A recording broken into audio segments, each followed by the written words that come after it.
Hello and welcome to Charter Local Edition Northwest. I'm Dana Cowley. Today we're in Ronde, Oregon, and we're covering the Oregon Coast Economic Summit.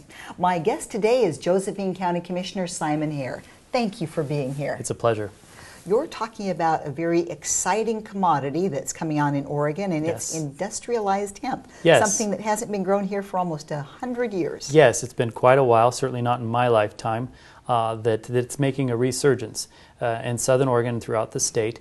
I have to disclose that I'm a personal investor in a hemp company in the state, but I'm also an advocate, a longtime advocate of it is a agricultural commodity that I think we could do throughout the state of Oregon that has incredible potential from an economic standpoint, a job creator, and we could probably add some legitimacy to the marijuana industry as a whole. Well, now that it has been allowed, so to Right. speak, and we're about a year into it, tell me in your county what kind of economic benefit you're starting to see as this just Well, starts it's to open very up and blossom. infant, and I think most of the things that I see as a pioneer in this industry really focuses around getting the rules and regulations kind of worked out so that everybody has an opportunity to raise this crop, much like alfalfa, corn, or anything else.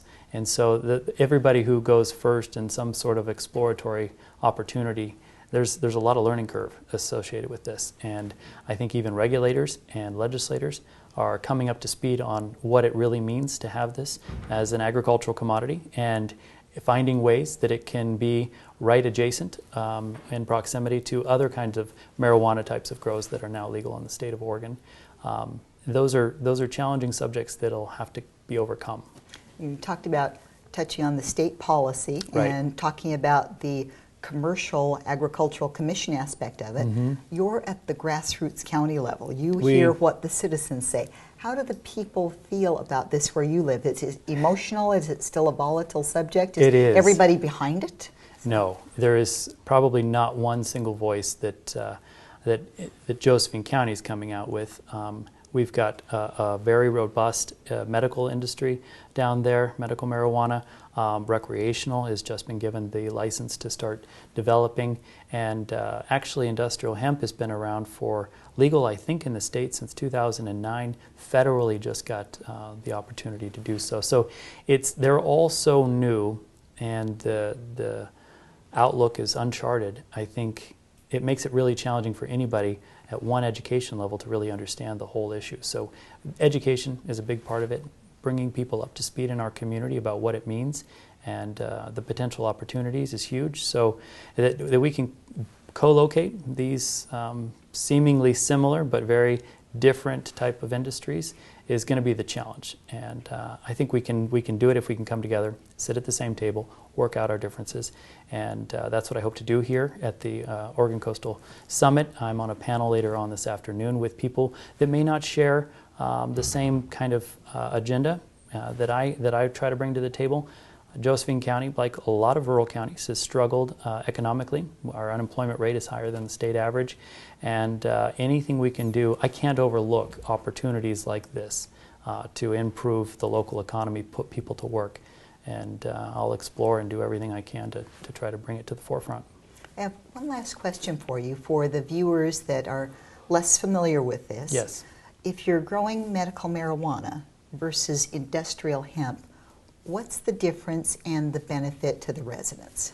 Well, there's a growing difference for sure, and that's just fundamental. Depending on what you're growing hemp for, it'll be grown in different ways. Medical or recreational marijuana is specifically looking for a large bud, I understand. And so that'll be grown different. There's a THC difference. We're regulated to not have a THC in industrial hemp that I believe is over 3%, 2 to 3%. Your recreational or medical might want a higher THC, much in the 20% range. And so the fear, the controversy stems from the idea of cross-pollination from a hemp crop right next to a medical or recreational crop, and it might have an adverse effect on either. It could either bring the THC level in industrial hemp too high, which would make it against the law, or it would bring the THC level down in recreational marijuana to where it wasn't as cost or competitive in the marketplace. So those are things that can be overcome by indoor grows, pulling certain varieties of plants, but those are all regulations that I think that the Department of Agriculture ought to be suited well to do when you've got competitive types of corn commodities throughout the country. They co-locate or figure out buffer zones and stuff that makes sense, and it's derived from science. It's not based on emotion, and regulation reflects that information that's out there. So we've got a little bit of the cart before the horse, people doing it without the regulations, and they haven't been well defined. And that's partially, I think, just the nature of this issue being so new. And I'm asking you to speculate a little bit here, but since you mentioned the economy and the importance of trying to create jobs and bringing some dollars into areas that have struggled for years, yes. What's your speculation and expectation of this to bring to your citizens money-wise? Well, I'm a big proponent of the timber industry. Moving into the 21st century, having practices that reflect the will of the people, not to do massive clear cutting the way we used to do it back in the 60s and 70s, and I completely respect that and agree with that.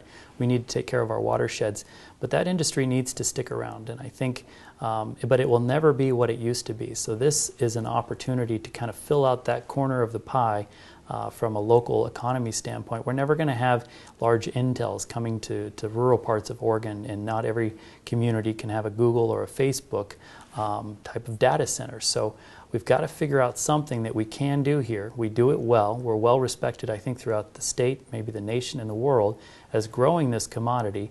And it's possible to do it, I think, as a legitimate revenue source for local economies to employ people. And couldn't champion, I think, a better cause. Well, thank you for joining us. My pleasure. We appreciate it, and thank you for watching. This is Charter Local Edition Northwest, and I'm Dana Cowley.